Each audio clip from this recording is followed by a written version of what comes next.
I opened my eyes. For a moment, there was nothing. Not darkness, exactly something worse than darkness.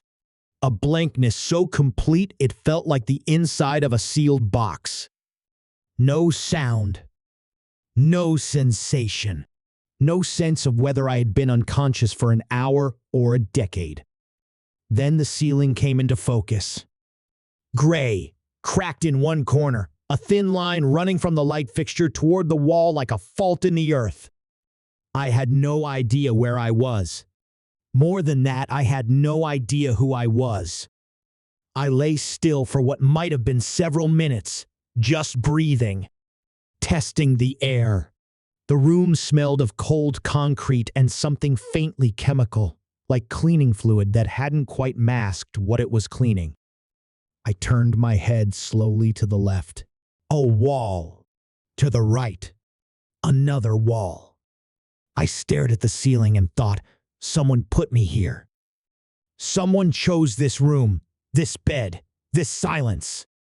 That meant someone knew I existed, even if I didn't. It was not a comforting thought, but it was the only one I had. I tried to sit up. The pain was immediate, a deep, nauseating throb at the base of my skull that sent white sparks across my vision. I stopped, breathed through it. Tried again, more slowly this time. My legs, when I swung them over the edge of the bed, felt like they belonged to someone else. Heavy. Disconnected. I pressed my feet flat against the cold floor and waited for them to remember what they were for. The room was small. One bed, pushed against the left wall. One table, bolted to the floor. I noticed that detail immediately, though I couldn't have said why it mattered. One chair with a cracked left leg. A single overhead light behind a wire cage, the kind used in basements and interrogation rooms. No windows. No clock. No door handle on the inside. I reached up and touched the back of my head. A wound long, crusted over, the blood already dry and flaking at the edges. The skin around it was tender in a way that told me it had been longer than a few hours. A day, maybe. Possibly more. Someone had hit me. From behind, which meant they had either been very fast or I had trusted them enough to turn my back. I looked at my hands. They were large, capable looking. The knuckles were scarred in a way that takes years to accumulate, not from one fight, but from many. There was a callus on the inside of my right index finger in a position I instinctively associated with the trigger guard of a firearm, though I couldn't have explained how I knew that. I turned my hands over, strong, steady, a man who worked with his hands or had trained them for something specific. I felt like a stranger standing in front of a mirror that showed someone else's reflection. I sat back on the edge of the bed, pressed my palms against my knees, and pushed hard into the darkness of my own mind. Nothing. Not a name. Not a face. Not a street or a city or a language that felt like home. The memory was not foggy or partial. It was simply gone, as completely as if someone had reached in and removed it the way you'd remove a hard drive from a machine. The hardware was running. The data was not there. I sat in that silence for a long time. The fear was quiet. That was the strange part. I would have expected panic, shouting, throwing myself at the door, demanding to know where I was. But what I felt instead was a cold, deliberate calm. As if some older part of me, the part that had earned those knuckle scars, already understood that panic was a luxury I couldn't afford. Instead, I began to look. I examined every centimeter of the room. I ran my hands along the walls, feeling for seams or hollow spaces. I looked at the ceiling light, calculated whether the wire cage could be removed. I tested the table's bolts solid, professionally installed. I pressed my ear against the door and listened. Somewhere above me, distant but distinct, footsteps. The low murmur of voices. At least 2 people, possibly 3. I checked the floor around the door. A gap at the bottom less than a centimeter. But there, through it came a faint current of slightly warmer air and the barest trace of something cooking. Coffee, maybe. Something ordinary and domestic that felt obscene in the context of this room. I went back to the bed and sat down. And I waited. Because waiting, I understood without knowing why, was sometimes the most dangerous thing you could do to a person who was watching you. The flash, when it came, arrived without warning. I wasn't asleep. I was sitting upright on the edge of the bed, staring at the wall, and then suddenly I wasn't in the room at all. A forest. Night. The kind of darkness you only find far from cities, absolute, layered, alive with sounds that pressed in from every direction. I was running, not jogging, not moving quickly. Running at full speed through the dark, my arms pumping, my feet finding the ground by instinct rather than sight. Branches scraped at my arms. The air tasted of pine and wet earth. And behind me I didn't look, but I knew something was coming. Not footsteps. Not voices. Just a pressure. The way the air changes just before someone reaches you. I ran harder. Ahead, through the thinning trees, a light. Then another. Then the outline of a structure taking shape against the sky, tall, old, and lit from within in a way that spoke of wealth and permanence. High windows. Stone facade. Iron gate at the end of a long gravel drive, flanked by sculpted hedges that had been trimmed by someone paid to make beauty look effortless. I stopped behind the widest tree I could find, pressed my back against the bark, controlled my breathing in through the nose, slow, silent, with a precision that told me I had done this before, many times, in places that mattered. Something was in my right hand. I raised it. A camera. Small, matte black, professional grade. The kind used by people who need images taken in low light without a flash. I had no memory of picking it up or carrying it, but my grip on it was automatic and sure. I raised the camera and began to shoot. The house. The gate. The windows, particularly one on the ground floor, where 2 figures were visible through the glass, their faces indistinct at this distance. I shot them anyway. The camera captured everything in silence. I was close. Too close for this to be casual observation. I had chosen this position deliberately, calculated the sightlines, accounted for the angle of the light. Who was I watching? And then the pain came, not gradually, not as a warning, but all at once, like a door slamming shut. Something struck the back of my head with enormous force and the forest disappeared. The camera disappeared. Everything went white and then went black. I came back to myself in the gray room, gasping, both hands pressed flat against the mattress as if I needed to confirm that something solid still existed. The memory, if that was what it was already fading at the edges. But the center held, the house, the camera, the figures at the window. I had been watching that house, and someone had found me. The question was whether they had brought me here because of what I had seen or because of what I knew.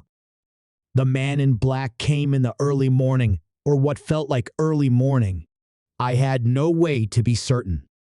He was tall, over 6 feet, with the controlled, economical movements of someone who had spent years training himself not to waste energy on things that weren't necessary. His clothing was entirely black, well-fitted, practical. His face was the kind of face that would be difficult to describe accurately afterward. No distinguishing features, no scars, no memorable angles. He had, I realized, the face of someone who had cultivated anonymity the way others cultivate charm, He stood in the doorway for a moment and looked at me. I was sitting in the chair deliberately, having chosen it over the bed because sitting in the chair meant I was already upright, already ready. He noticed. Something shifted fractionally in his expression. "Good morning." His voice was the same temperature as the room. I said nothing. "Do you remember your name?" I looked at him steadily. "No." "Do you remember anything?" I thought about the forest, the camera, the house in the darkness. "No," I said. He watched me the way a scientist watches an experiment, not with cruelty, exactly, but with the kind of detachment that is, in its own way, more unsettling than cruelty. He was looking for something in my face. A flicker of recognition. A tell. Something that would tell him whether I was lying. I kept my face still. "Good," he said.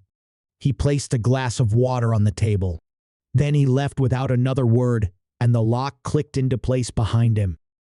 I waited 60 seconds before I picked up the water and drank it. "Good," he had said, "good." I turned the word over in my mind like a stone, looking at what was underneath it. If my memory loss was good news to him, then what I might remember was dangerous to him. He needed me empty, which meant that somewhere inside me, there was something worth emptying. I set the glass down and began, very carefully, to plan. They fed me twice. Simple food bread, something warm in a bowl that might have been soup passed through the door on a tray that was retrieved almost immediately. The man in black did not return. A second man handled the meals, shorter, heavier, with thick hands and the habit of not making eye contact. I noted everything about him. The slight favor of his left leg. The way he held the tray closer to his body than was strictly necessary, as if protecting himself. A careful man, or a nervous one. "On the second feeding," I said, "how long have I been here?" He didn't answer, but something in his face moved, a micro-expression I caught and filed away. Guilt, maybe. Or its cousin, discomfort. So he wasn't indifferent to my situation. That was worth knowing. The man in black returned in what I had begun to think of as the afternoon, the period when the sounds above me changed register, when the footsteps multiplied and the voices became more frequent. This time he brought a chair and sat down directly in front of me, less than a meter away. He crossed one leg over the other, folded his hands in his lap, and looked at me with the expression of a man who had done this many times before and had learned exactly how long patience was worth maintaining. "Who sent you?" he said. "I already told you. I don't know. You watched this house. 3 days." He paused to let that settle. "In the rain. You maintained your position for 18-hour stretches. You never used a phone. Never built a fire. Never left footprints we could follow back to a vehicle." He unfolded his hands and leaned forward slightly. "That's not luck. That's training. Expensive training." His eyes hadn't moved from mine. "So let's try again. Who sent you?" 3 days. The information landed in the blank space of my memory and floated there, unattached to anything. 3 days crouched in a wet forest with a camera, watching a house, and I remembered none of it. Only the last few seconds, the running, the light through the trees, the impact. "I've told you the truth," I said. "I don't know who sent me. I don't know what I was doing there. I don't know my own name." He was quiet for a moment. When he spoke again, his voice had changed slightly, still calm, but with something tighter underneath it. "The mind protects itself," he said. "Under trauma, it buries what it can't process. But the burial is never permanent." He stood, straightening his jacket with a single precise movement. "You'll remember. And when you do, I want to be the first person you speak to." He walked to the door. "One more thing." He stopped, hand on the frame, and looked back. The angle of the light made his face difficult to read. "Whatever you think you came here to do, it's already over. The people who sent you are not coming. No one knows you're here." He paused. "No one is looking." He left. I sat in the silence he had built around me and thought about whether he believed that or whether he was hoping I would. I waited until the house was at its quietest. I had been tracking the rhythm of the place for hours, the way the sounds peaked in the early evening, then slowly subsided, then went almost silent sometime after what I estimated was midnight. Almost silent, but not completely. There was always at least one person moving, one set of footsteps making slow circuits of the floor above me. I waited until those footsteps had completed 2 full passes and shown no sign of stopping. Then I moved. The paper first. I had been saving it from the meal trays, flattening it carefully, sliding it under the mattress. I took one sheet now and fed it slowly, carefully, under the door, pushing it as far as I could until only a centimeter remained on my side. Then the shoe. I had found the lockpick on the first day pressed flat into the inner sole of my left shoe with the kind of careful concealment that spoke of prior planning. Someone had put it there. That someone was, presumably, me.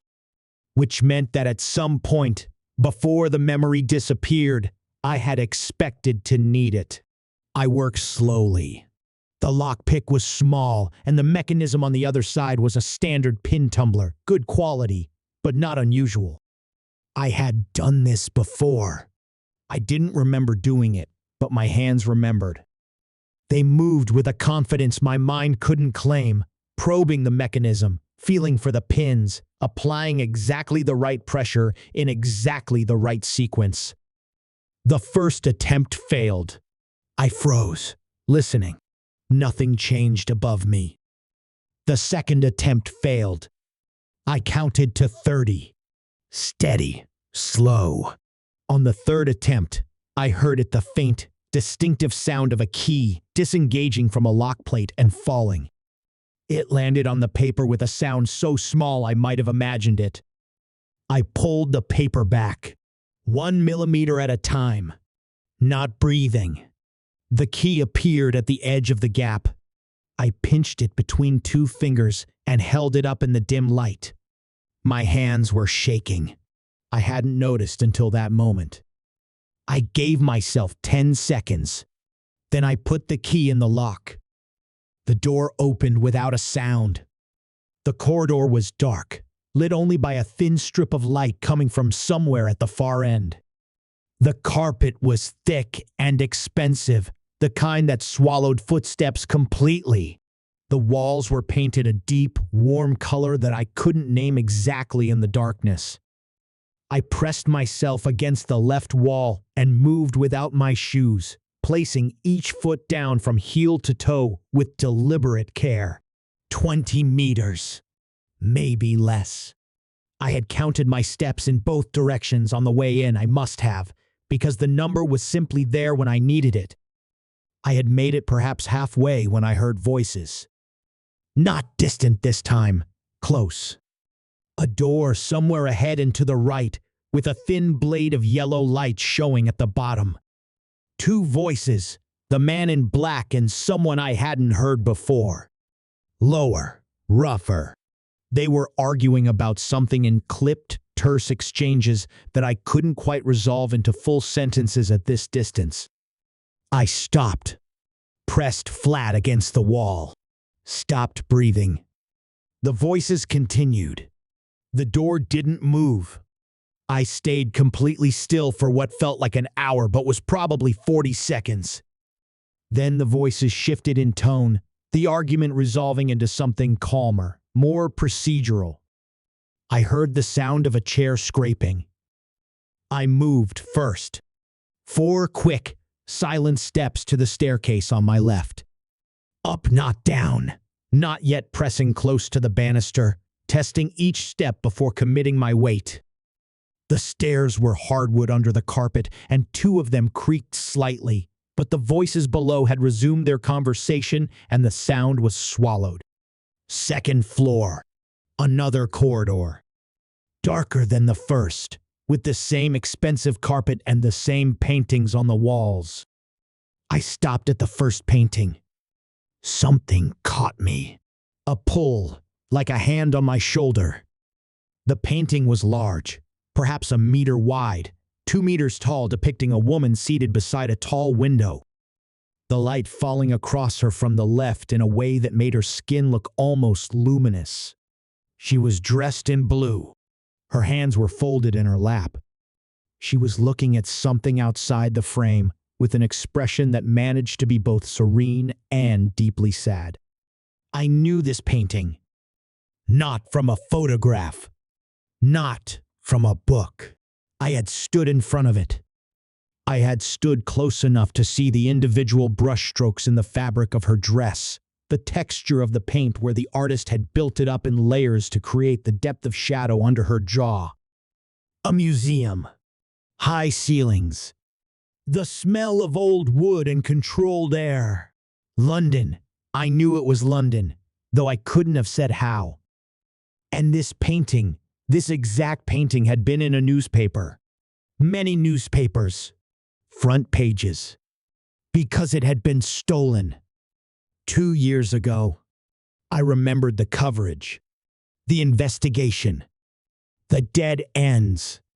I stood in the dark corridor of a private house and stared at a stolen painting worth millions of pounds. And for the first time since opening my eyes in the gray room, something inside me shifted. Not a return of memory exactly. Something more like the first moment when a photograph begins to develop in a dark room, shapes emerging slowly from the blankness, not yet definable, but unmistakably there. I kept moving. The third door on the right opened into a room that stopped me in my tracks. I stood in the doorway and simply looked. The room was large, a former bedroom perhaps, with the furniture removed to make space. Every wall was covered. Paintings hung from floor to ceiling, overlapping in places, lit by small portable lights placed at careful angles to minimize shadow. More paintings leaned against each other on the floor in stacked rows, protected by soft cloth dividers. The room smelled of linseed oil and dust and a careful climate control that kept the air at a precise, consistent temperature. I stepped inside and moved slowly along the walls. Picasso. I recognized the style before I saw the signature, the fractured planes, the compressed perspective, the particular shade of ochre the painter returned to again and again. This specific painting, a guitar, a table, a window. I had seen it in a catalog. An exhibition catalog, thick and heavy, from a museum in Barcelona. It had been reported missing 18 months ago after a private showing. Rembrandt, a self-portrait smaller than I would have expected, painted with that extraordinary directness the artist turned on himself in old age. I had read about this one specifically. Dutch National Collection. Theft attributed to a professional team. Never recovered. Van Gogh. 2 of them leaning together against the far wall.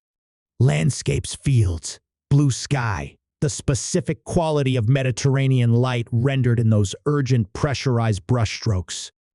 One from a private collection in Switzerland. The other from a foundation in New York. I moved through the room in a state I can only describe as a controlled trance. Each painting pulled at me in the same way that deep, wordless recognition, that certainty of having stood close to these things before, of having looked at them, not as beautiful objects, but as subjects of study. Examination. Documentation. 47 paintings. I counted them twice. Each one worth millions.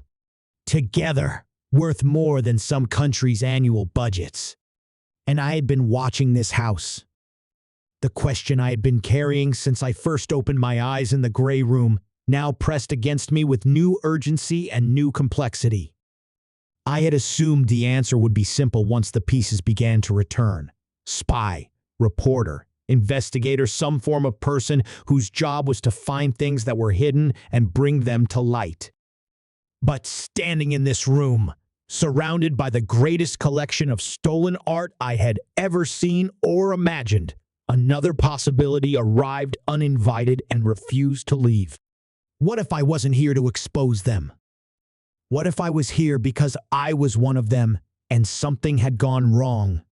The thought settled into me like cold water. I stood very still with it. What if the camera wasn't for evidence? What if it was for verification, confirming the inventory before a transaction? What if the people who had put me in that gray room weren't my enemies? Exactly. But my partners and the relationship had broken down in a way that made locking me away easier than explaining themselves. What if the number I was about to dial belonged to someone who was also involved? I pressed my palm flat against the wall between two paintings and stared at the floor. I didn't know. And not knowing, I was beginning to understand, was more dangerous than any of the specific possibilities. Because if I didn't know who I was, I also didn't know who I was to anyone else. I didn't know whose side I was on. I didn't know whether the instincts I was following, the lockpick, the careful movement, the patience, were the instincts of someone trying to do something right, or someone who had spent years doing something very wrong.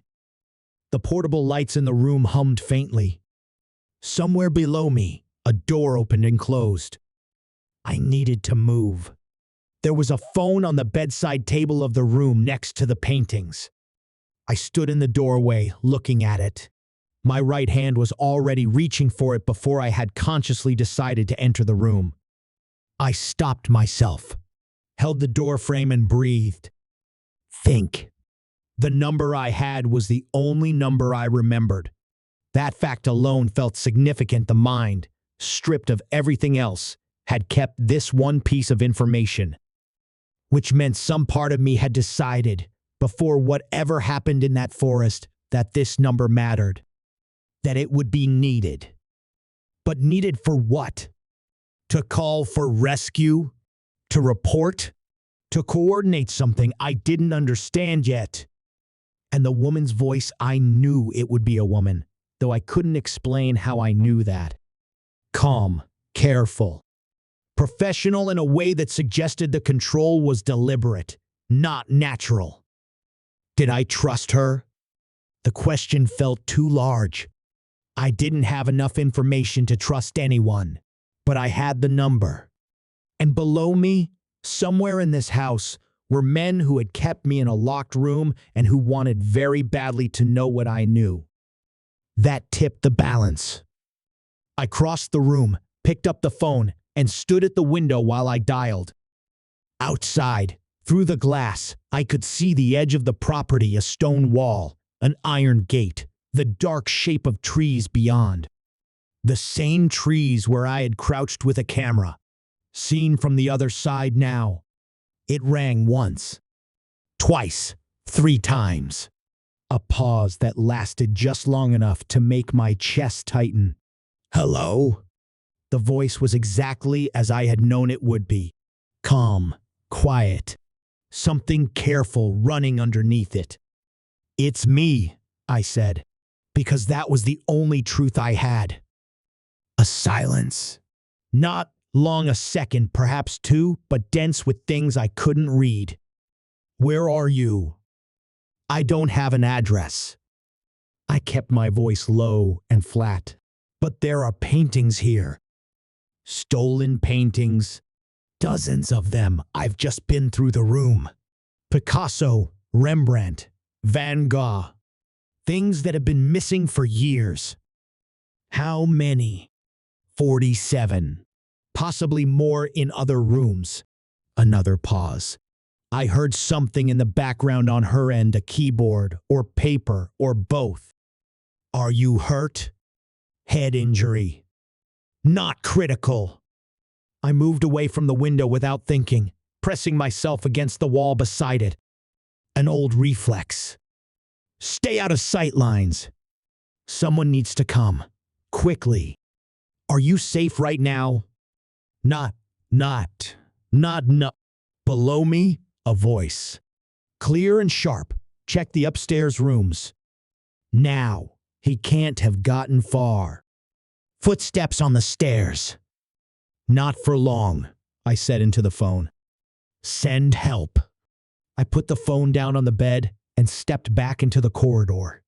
The footsteps were coming fast now. 2 sets, one from the main staircase, one from somewhere else. A back staircase. I hadn't found a back staircase. I had, at most, 10 seconds. I looked left, the stairs I had come up, now with someone ascending them. I looked right, another door, closed, unknown. Behind me, the room with the paintings, a dead end. I went right. The room was a bathroom, small, tiled, no window except for a narrow horizontal slit near the ceiling that would fit nothing larger than my arm. Not useful for escape. But the door had a lock on the inside.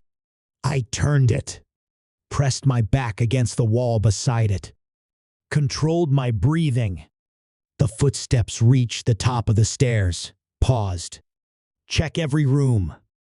The man in black's voice, colder now than it had been in the gray room. The careful composure was still there, but something had entered it, an urgency it hadn't held before. I heard the first door open. Then the second. Movement. Cloth against the doorframe. A pause. Then, in here. He found the room. A sharp intake of breath. Then, get downstairs. Both exits. Footsteps going down. Fast. Silence on the floor. I waited 45 seconds. Then I unlocked the bathroom door and moved back into the corridor. Through the window at the far end of the hall, something had changed outside. Blue lights. Not one or too many, moving without sirens along the road beyond the iron gate. Police vehicles. Unmarked cars. A van.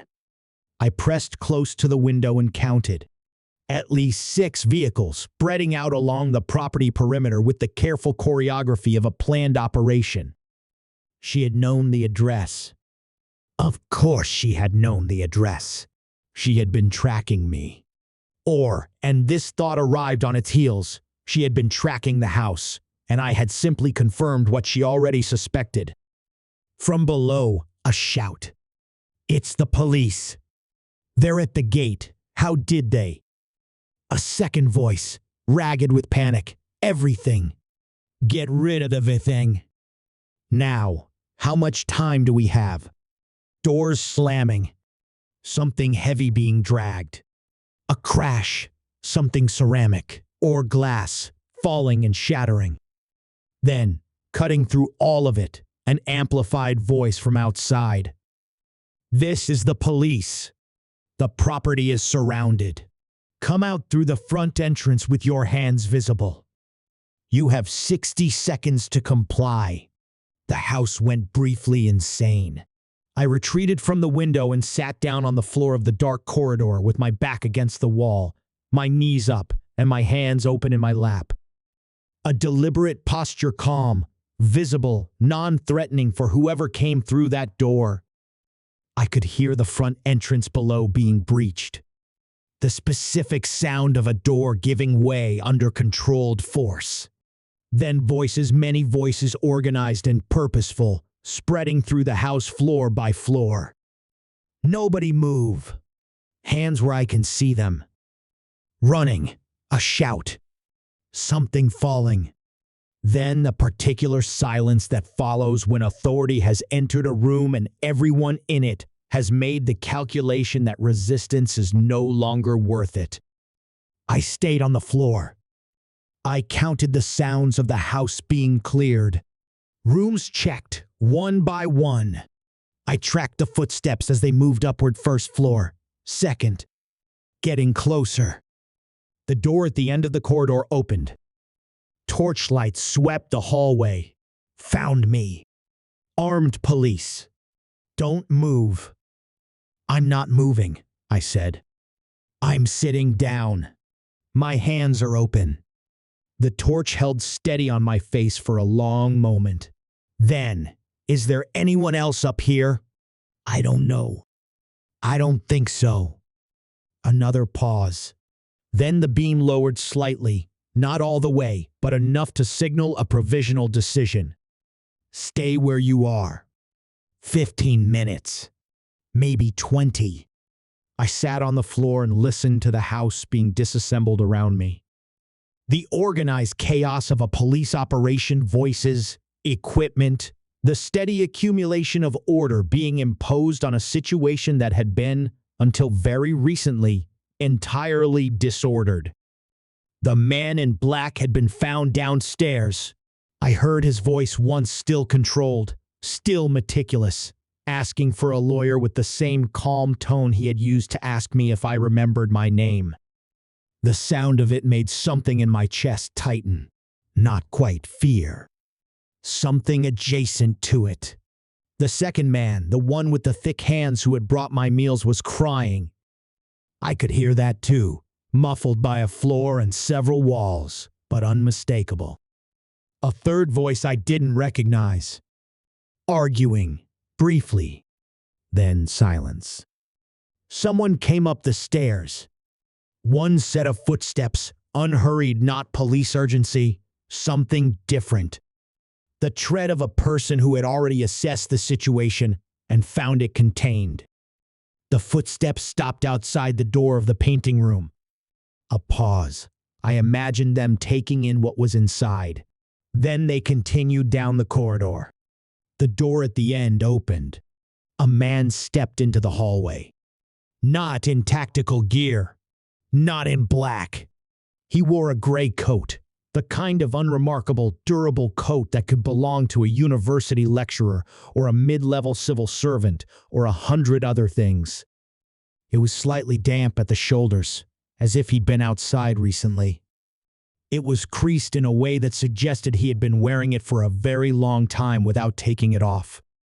He looked tired. Not the ordinary tiredness of someone who hadn't slept, the deeper kind, the kind that accumulates over weeks and settles into the face. He swept the hallway with his torch, found me on the floor. He stopped. He looked at me for a long moment. The torch held steady. Then he lowered it all the way this time and said one word. Jack. Something about the way he said it. Not a question. Not relief exactly, though there was something in his voice that I might have called relief if I'd had the context to place it. Just the name itself, spoken with the particular weight of someone who had been looking for a long time and had not been entirely certain of what they would find. I looked at him. Is that my name? He crossed the corridor slowly and lowered himself to the floor beside me, his back against the wall. It was an unusual thing for a man in a gray coat to do. Sit down on a dark corridor floor next to a person who had just spent an unknown number of days in a locked room. It suggested either familiarity or a deliberate effort to communicate something through gesture that words might not carry. He didn't speak immediately. He looked at the opposite wall. Carter, he said finally. My name is Carter. A pause. We work together. Work together, I said. Past tense. He glanced at me. Something flickered in his expression, not quite a smile. We were working together. On this. He gestured slightly toward the room with the paintings. It was a long operation. I waited. How long? 14 months. The number arrived in the blank space of my memory and floated there without connecting to anything. What is my job? I said. What do I actually do? He was quiet. The silence lasted 3 seconds.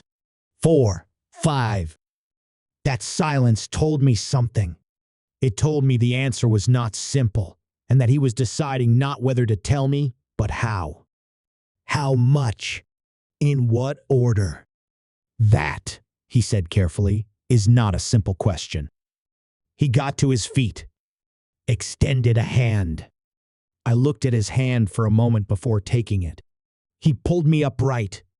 I was unsteady. The head injury and however many days in that room had taken more from me than I had fully registered while I was managing it. Carter put a hand on my arm to steady me without being asked. "Can you walk?" "Yes." He moved to the door, paused. "There'll be people to talk to. Doctors, my people." He said it carefully, not quite meeting my eyes. "Tonight, just come with me." I followed him. The night air, when we reached the front steps, hit me like something physical. Cold and sharp and wet, with the particular quality of English countryside, after rain the smell of mud and grass and something alive underneath it. I stopped on the top step and breathed it in. The grounds were bright with work lights. Officers moved in careful patterns across the lawn, some carrying evidence bags, others speaking into radios. The van I had seen from the window was parked at the far end of the drive with its rear doors open. Through them, I could see the edge of one of the paintings from the upstairs room, wrapped in transit cloth, being handled with extraordinary care. Beyond the gate, a line of vehicles. Beyond that, darkness and the road. Carter stood a step below me and waited. I looked at the house behind me. From the outside, in the pale light, it was exactly what I had seen in the memory, beautiful and expensive and deliberate. The kind of building that announces quietly but firmly that whoever lives inside it has decided the world's rules apply to other people. 14 months, I said. Carter looked up at me. "You spent 14 months building a case against this place?" "We did," he said. "You and I." I descended the steps and stood beside him. The damp gravel pressed through my socks. I had never retrieved my shoes. "The woman on the phone," I said. "Who is she?" A pause. "One of mine. She knew the address before I called." "Yes." "She was tracking the house. We were tracking several things." He glanced at me sideways. "The call confirmed timing." I thought about the man in black, his cold eyes and his careful questions. The 3 days in the forest that I didn't remember. The lock-pick in my shoe. "The man who kept me in that room," I said. "He thought I didn't know anything. He thought the memory loss was complete." Was he right? I looked at Carter. "Not entirely," I said. He nodded slowly. The expression on his face was one I couldn't fully read, something between relief and something more complicated. The look of a person who is glad the outcome is what it is, but who was not entirely certain until this moment that it would be. "The paintings," I said. "I knew them. I knew which ones had been stolen, which collections they came from. That came back before most of anything else." "It would," Carter said. "That kind of knowledge sits differently in the brain. Deeper, harder to displace." "What kind of knowledge is it?" He didn't answer immediately. We walked slowly down the gravel drive toward the gate, our breath making small clouds in the cold air. "The kind," he said finally, "that tells you what someone does for a living." I turned that over. An investigator who knew stolen art. Or a thief who knew it even better. "Carter," I said. He looked at me. "I need you to tell me the truth about what I do. Not tonight, but soon." I held his gaze. "Because I've been in that room thinking about it, and there are several possible answers. And some of them are not the same answer." He held my gaze for a moment. "I know," he said. We reached the gate. Beyond it, one of Carter's cars, dark, unmarked, was waiting. He opened the rear door and stood aside. I looked at the car, at Carter, at the house behind us, blazing now with lights, its secrets being systematically removed and catalogued and carried away. Then I looked at my hands. The scarred knuckles, the callus at the trigger guard, the hands of a man who had learned a very specific set of things and used them for a very specific set of purposes. I still didn't know whether those purposes were ones I would recognize as my own. But I had a name, Jack. And I had a question that Carter had not answered, had chosen not to answer, which was itself a kind of answer. I got in the car. The door closed. The cold night receded behind glass. Carter walked around to the other side and settled into the seat beside me. He said nothing. The driver, a woman, young, who had not turned around, pulled quietly out onto the road and accelerated into the dark. I watched the house disappear in the side mirror. The blue lights, the work lights, the careful, methodical business of truth being uncovered. And I sat with the one question that none of it had answered. Not who Jack was in the operational sense. Not the job, the cover, the 14 months of work in the dark. But who Jack was underneath all that. What he had done, not what had been done to him. What choices he had made in rooms that no report would ever document. Whether the man that Carter had come looking for and had found sitting on a corridor floor with his hands open was someone worth finding. The answer was locked somewhere in the dark behind my eyes. I wasn't sure yet whether I was ready for it to open.